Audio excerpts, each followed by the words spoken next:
Wow, ang aking banana farmland kung nakikita nyo guys, marami siyang bunga.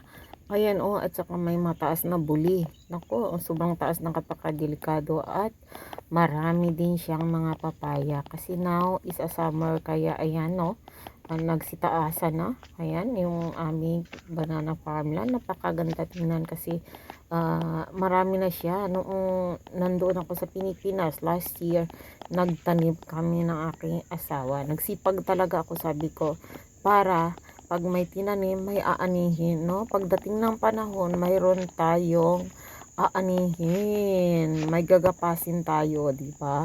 Ayan nga na po, yan na nga po, no? Nakikita ko na ang aming mga pinaghirapan. At ayan, kung nakikita nyo, yung sa baba niya, ayan, yung saging pa, yung sa baba niya, may mga papaya, no?